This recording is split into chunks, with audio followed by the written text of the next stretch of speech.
Assalamualaikum warahmatullahi wabarakatuh. Kami dari kelompok material berpori dengan beranggotakan Muhammad Rizal Afandi Yusuf, Laila Akti Arifina, Aini Lailatul Mahfudhoh, dan Isti Nur Rohmah. Izinkan kami mempresentasikan hasil analisis jurnal yang berjudul Pemanfaatan logam berbasis tembaga sebagai material berpori dalam mereduksi CO2 menjadi alkohol. Materi yang pertama yakni pendahuluan yang berisi latar belakang penelitian, rumusan masalah, dan tujuan penelitian. 1. Latar belakang. Pengurangan konsentrasi CO2 di atmosfer menjadi tantangan kritis bagi pembangunan yang berkelanjutan. Terdapat berbagai cara berbeda untuk mengurangi emisi CO2 dari penggunaan bahan bakar fosil, termasuk penangkapan dan penyimpanan CO2 menjadi bahan kimia yang berharga. Karena sangat berlimpah di atmosfer dan tidak beracun dibandingkan dengan sumber karbon lainnya. Oleh karena itu, penggunaan kembali CO2 yang bermanfaat merupakan cara atau pendekatan yang menarik untuk masa depan. Beberapa metode telah disepakati untuk pengaktifan CO2 seperti kimia, termokimia, fotokimia, biokimia, elektrokimia, dan metode hidrotermal. Di antaranya, valorisasi elektrokatalis tampaknya menjadi strategi yang menjanjikan karena prosedurnya yang sederhana dan kondisi operasi sekitarnya. Selain itu, teknologi ini digabungkan dengan sumber energi terbarukan, seperti tenaga angin atau surya, sehingga dapat menghasilkan bahan bakar karbon netral atau bahan kimia industri yang secara konvensional diambil dari minyak bumi. Dalam beberapa tahun terakhir, banyak peneliti telah mempelajari pengurangan elektrokatalis CO2 pada logam dan elektroda yang dimodifikasi dalam media berair, tidak berair, dan ionik cair dalam berbagai kondisi operasi yang berbeda. Secara khusus, tantangan untuk mengubah CO2 menjadi alkohol dengan kepadatan energi tinggi seperti metanol merupakan tantangan besar, tetapi potensi imbalannya bahkan lebih besar. Di antara berbagai logam katoda yang digunakan, Cu secara unik menghasilkan hidrokarbon pada laju reaksi yang tinggi selama jangka waktu yang panjang. Oleh karena itu, unsur Cu merupakan unsur yang terkuat untuk reduksi elektrokatalis CO2. Namun, Cu menghasilkan berbagai produk reaksi, dan selektivitas setiap produk cenderung rendah. Jadi, untuk meningkatkan selektivitas, struktur katalis harus dipertimbangkan untuk membuat reduksi elektrokatalitik CO2 pada permukaan berbasis Cu secara teknis dan ekonomis. Dalam beberapa waktu terakhir, bahan berpori logam organik atau MOPMS dan khususnya kerangka kerja logam organik atau MOFS juga dikenal sebagai polimer koordinasi atau jaringan koordinasi berpori yang telah menunjukkan banyak aplikasi potensial sebagai material multifungsi baru. Nah, untuk menghadapi tantangan sintesis efektif dan stabil pengurangan elektrokatalis CO2 untuk produksi berkelanjutan dari alkohol, dalam pekerjaan ini kami telah mengevaluasi 4 MOPM yang mengandung Cu sebagai difusi gas elektroda atau GDE yang selanjutnya dinamai sebagai MOPM GDE. Lalu selanjutnya rumusan masalah. Rumusan masalah yang mendasari penelitian ini yakni pengurangan konsentrasi CO2 di atmosfer menjadi tantangan kritis bagi pembangunan berkelanjutan. CO2 dianggap sebagai sumber karbon untuk sintesis bahan kimia yang berharga karena berlimpah di atmosfer dan tidak beracun dibandingkan sumber C1 lainnya.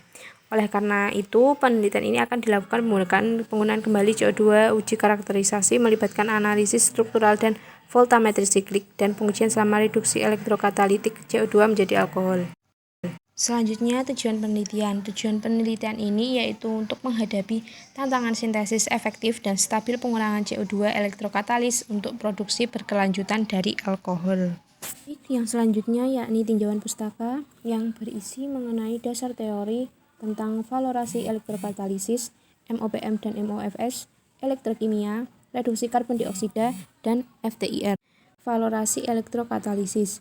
Salah satu metode yang bisa digunakan adalah valorisasi elektrokatalisis, di mana strategi ini bersifat menjanjikan. Strategi ini memiliki prosedur yang sederhana dan kondisi operasi sekitarnya. Selain itu, teknologi ini juga digabungkan dengan sumber energi terbarukan seperti tenaga angin atau surya, dapat menghasilkan bahan bakar karbon netral atau bahan kimia industri secara konvensional diambil dari minyak bumi.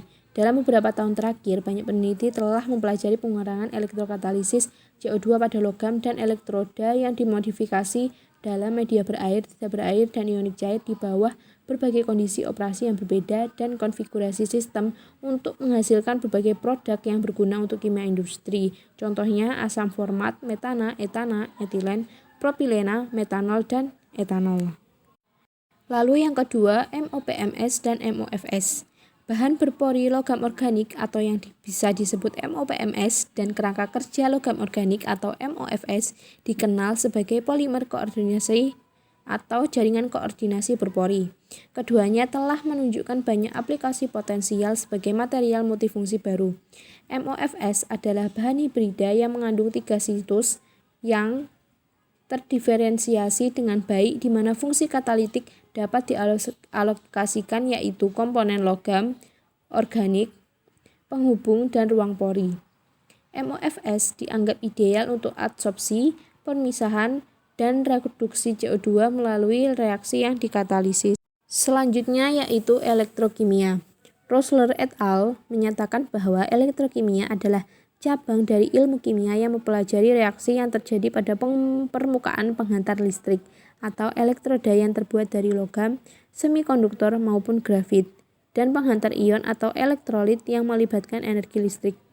Dalam elektrokimia, reaksi kimia yang terjadi adalah reaksi reduksi dan reaksi oksidasi yang dikenal reaksi redoks.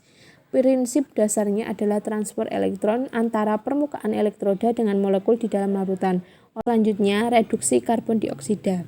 Reduksi adalah suatu reaksi yang menyebabkan bilangan oksidasi suatu senyawa berkurang karena proses perpindahan elektron. Pada reaksi reduksi ini terjadi proses penangkapan elektron, yaitu menerima elektron dari atom lain. Karena adanya usaha penangkapan elektron di satu sisi, maka ada usaha pelepasan elektron di sisi lain. Oleh karena itu, pada proses reduksi selalu diikuti oleh proses oksidasi. Akira Fujishima et al. Menyatakan CO2 adalah suatu gas dengan C dalam keadaan teroksidasi sempurna sehingga diperlukan energi luar untuk mereduksinya.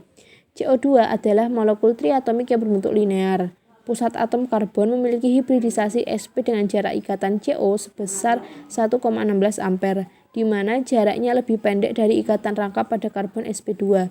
Perbedaan keelektronegatifan dari oksigen dan karbon menyebabkan polarisasi negatif pada atom oksigen dan muatan positif sebagian pada atom karbon pusat.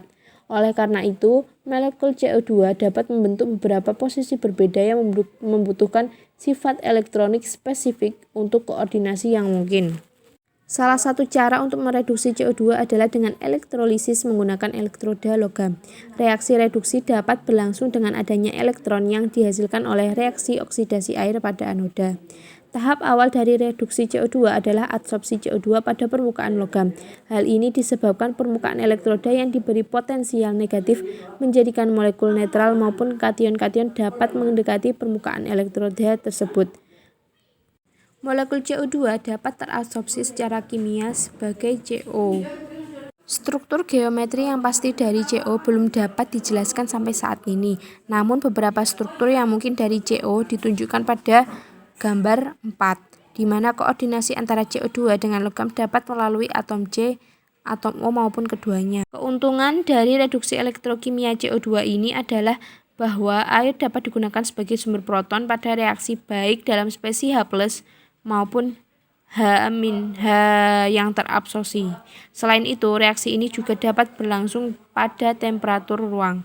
Namun, reaksi reduksi CO2 ini terjadi bersamaan dengan reduksi air atau pembentukan hidrogen. Selanjutnya yaitu FTIR atau Fourier Transform Infrared. Spektroskopi Fourier Transform Infrared atau FTIR digunakan untuk menentukan gugus-gugus fungsional yang ada pada suatu senyawa, sehingga dapat digunakan untuk menentukan suatu senyawa yang belum diketahui identitasnya. Prinsip dasar spektroskopi inframerah yaitu interaksi antara vibrasi atom-atom yang berikatan atau gugus fungsi dalam molekul yang mengabsorpsi radiasi gelombang elektromagnetik inframerah. Adsorpsi terhadap radiasi inframerah dapat menyebabkan eksitasi energi vibrasi molekul ke tingkat energi vibrasi yang lebih tinggi. Untuk dapat mengabsorpsi, molekul harus mempunyai perubahan momen dipol sebagai akibat dari vibrasi. Baiklah, di sini saya akan menjelaskan tentang metodologi yang digunakan pada KTI, yaitu yang terdiri dari dua pembahasan, yaitu alat dan bahan dan prosedur penelitian. Yang pertama ada alat dan bahan, di mana alat yang digunakan yaitu adalah 2 kerangka logam organik dan juga 2 aerogel logam organik. Untuk bahan yang digunakan yaitu adalah bahan berpori logam organik atau biasa disebut dengan MOPM yang mengandung Cu yang didukung dengan elektroda difusi gas atau GDE untuk mempromosikan konversi elektrokatalitik CO2 menjadi alkohol.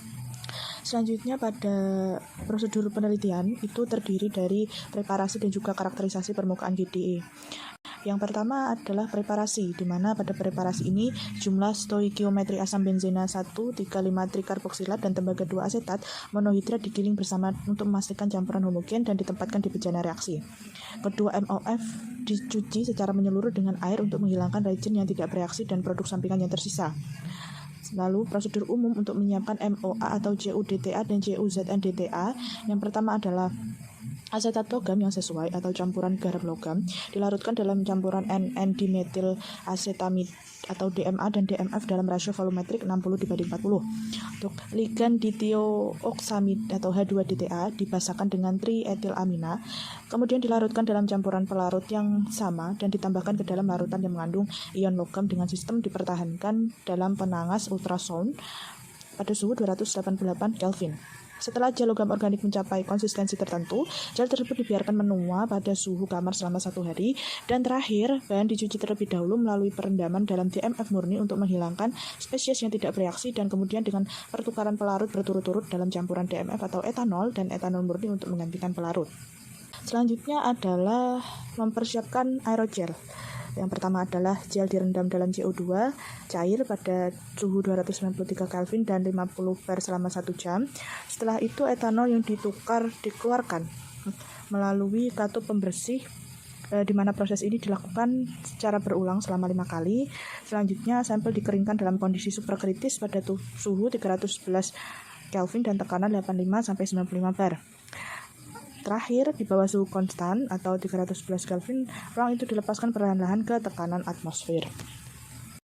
Karakterisasi permukaan GDE, di mana MOPM GDE dicirikan oleh SEM, total yang dilemahkan spektroskopi FTIR, reflektasi atau ATR, dan XRD untuk dipahami sifat struktural dan morfologisnya dalam kaitannya dengan kemampuan mereka untuk reduksi elektrokatalitik CO2 pada perbesaran tinggi. Struktur mikro HKUST1 dan GDE CuADAC mengungkapkan sifat polikristalin mereka. Bisa terlihat pada gambar A dan B dengan kristal submikrometrik yang teragregasi kuat dan kristal oktahedra mikrometrik masing-masing. Gambar dari CuDTA dan CuZnDTA GDES, yaitu pada gambar C dan D, mengungkapkan struktur filamen terdiri dari serat yang sangat terikat silang dengan diameter 5-20 nanometer, sebanding dengan yang sesuai sebagai bahan yang disiapkan. Karena kinerja MOF terkait erat dengan kristalinitasnya, GDE KUST1 dan CuADEAC dikarakterisasi lebih lanjut oleh XRD seperti terlihat pada gambar di bawah tersebut, di mana kedua MOF GDE menunjukkan karakterisasi 002 dan 004 refleksi situs grafik pada 2 θ sama dengan 26,5 dan 54,6 derajat masing-masing. Meskipun orientasi yang disukai dari grafik menimbulkan puncak yang terlalu besar, sinyal yang sesuai dengan MOF dapat dibedakan dengan jelas pada 2 θ kurang dari 22 derajat. Persiapan GDE, di mana GDE dengan A sama dengan 10 cm2 dibuat dengan air brushing tinta katalitik ke kertas karbon berpori. Tinta katalitik dibentuk oleh campuran MOPM yang disintesis sebagai elektrokatalisis, dispersi nafion 5% berat atau alfa ASR sebagai pengikat, dan isopropil alkohol sebagai kendaraan dengan rasio massa katalis atau nafion 70:30 dan padatan 3%. Campuran disonikasi selama 15 menit dan kemudian disikat ke kertas karbon, dan MOPM GDE yang dihasilkan dikeringkan dan dibilas dengan air deionisasi sebelum digunakan. Yang kedua adalah karakterisasi MOPM GDE yang disiapkan, terdiri dari beberapa tahapan. Yang pertama ada evaluasi perilaku bahan elektrokimia, perolehan laju kurva arus tegangan, penentuan elektroda kerja beserta elektroda penghitung dan resensi, analisis unsur, dan terakhir adalah data visisorpsi di nitrogen dari bahan instrumen Quantachrome Autosorb EQMP. Selanjutnya adalah hasil dan pembahasan yang terdiri dari 1. Pengaruh kerapatan arus pada kinerja pengurangan CO2. 2. Stabilitas jangka panjang MOPM GDE. 3. Pengaruh laju aliran elektrolit dan laju aliran gas.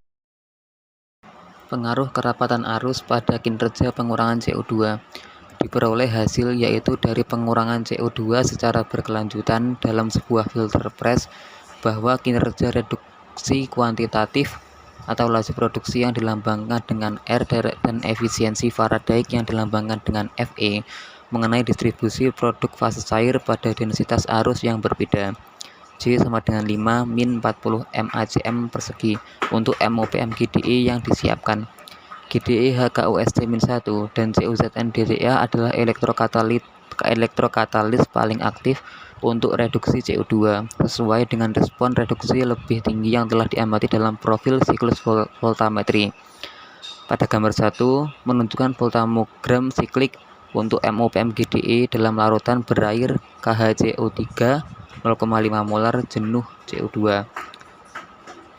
Nah, untuk gambar 2 menunjukkan tingkat R untuk pembentukan CH3OH dan C2H5OH dan efisiensi Faraday atau FES dalam reduksi elektrokatalitik CO2 sebagai fungsi rapat arus diterapkan dengan A HKUST-1, B CUADE-ACE, C CUDTA, dan D CUZN DTA. Seperti yang ditunjukkan pada gambar 2, distribusi produk dan efisiensi proses berhubungan dengan kerapatan arus yang diterapkan pada sistem. Stabilitas jangka panjang MOPM GDE. Stabilitas MOPM GDE diuji selama periode yang diperpanjang. Evolusi efisiensi Faraday kumulatif selama 5 jam on stream. FET untuk kondisi eksperimen optimal yang diamati ditunjukkan pada gambar 3. Gambar 3 menunjukkan ketergantungan waktu Fe untuk MOPM GDE dalam kondisi berikut. J sama dengan 10 MA, Cm min 2 Ge per A sama dengan 3 ml min 1 cm min 2 dan Kg per A sama dengan 20 ml menit min 1 cm min 2 garis hanyalah panduan. Seperti yang ditunjukkan pada gambar 3, selama menit pertama percobaan, elektrolit perlu berdifusi melalui struktur internal GDE untuk membentuk antarmuka 3 fase yang khas dengan seluruh GDE dan dengan demikian memperbesar area kontak. Aktivitas elektrokatalitik FET meluruh ke dataran tinggi dan tetap hampir stabil selama sisa proses atau keadaan pseudostasioner, kecuali untuk CUDTA GDE yang turun menjadi 0 setelah 120 menit. Penonaktifan ini diamati untuk semua MOPM GDE dikaitkan dengan penurunan area situs aktifnya. Untuk degradasi MOPM karena stabilitasnya yang terbatas dalam air, di mana mereka mengalami hidrolisis, amorfisasi, atau fase transformasi bahkan pada suhu kamar.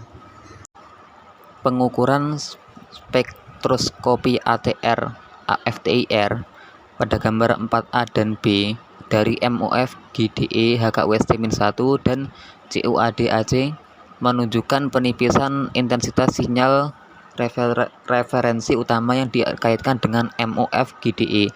Ini menunjukkan bahwa degradasi material terjadi selama proses berjalan. Analisis FTIR pada gambar 4, hilangnya intensitas untuk MOA GDE gambar 4C dan 4D tidak begitu jelas. Oleh karena itu, peluruhan FET awal dapat dikaitkan dengan degradasi atau modifikasi permukaan dangkal dari serat nano CUDTA dan CUZN DTA yang tidak terdeteksi dalam spektrum FTIR pada tahap ini karena sebagian besar material tetap tidak berubah. Gambar 4 menunjukkan spektrum ATR FTIR untuk segar dan bekas, A HKUST-1, B CUADE-ACE, C CUDTA, dan D CUZN DTA. Gambar 5 perbandingan menunjukkan perbandingan pola PXRD segar dan bekas, A HKUST-1 dan B CUADE-ACE. Analisis PXRD dari HKUST-1 dan CUADE-ACE GDE pada gambar 5 menunjukkan penurunan kristalinitas yang signifikan, yang lebih akut untuk HKUST-1. Harus ditunjukkan bahwa kehilangan kinerja HKUST-1 lebih kecil dari yang diharapkan dari kehilangan kristalinitas yang drastis. Dengan demikian, tingkat efisiensi yang tersisa dapat dikaitkan dengan pelestarian struktur lokal seperti yang disarankan oleh spektrum FTIR. Pengaruh laju aliran elektrolit dan laju aliran gas. Dalam upaya untuk meningkatkan efisiensi konversi CO2, percobaan tambahan dilakukan pada nilai Qe per A dan Qg per A yang berbeda. Hasilnya disajikan pada gambar 6. Peningkatan Qe per A dari 1 menjadi 3 ml min 1 cm min 2 menyebabkan peningkatan yang signifikan dalam tingkat konversi elektrokatalitik CO2. Misalnya, dari RT sama dengan 5,80106 menjadi 18,57106 MOLM 2S1 untuk HKUST 1 GDE. Gambar 6 menunjukkan kecepatan total RT pada J sama dengan 10 MA cm min 2 untuk MOPM GDE dengan A kecepatan aliran elektrolit yang berbeda, Qe per A, dan B kecepatan aliran gas CO2 Qg per A garis hanya panduan. Baiklah, kesimpulan yang diperoleh dari jurnal pemanfaatan logam berbasis tembaga sebagai material berpori dalam mereduksi CO2 menjadi alkohol, yakni yang pertama, karya ini menunjukkan kemampuan bahan berpori logam organik atau MOPM yang mengandung CO yang didukung dalam elektroda difusi gas atau GDE untuk mempromosikan konversi elektrokatalitik CO2 menjadi alkohol. Yang kedua, analisis produk elektrolisis menunjukkan bahwa metanol dan etanol lebih banyak terbentuk sebagai produk cair dari reduksi CO2.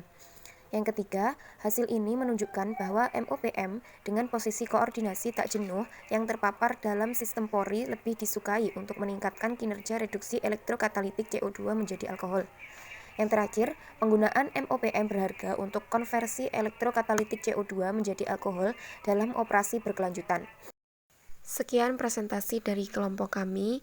Apabila ada kurang lebihnya, kami mohon maaf. Wassalamualaikum warahmatullahi wabarakatuh.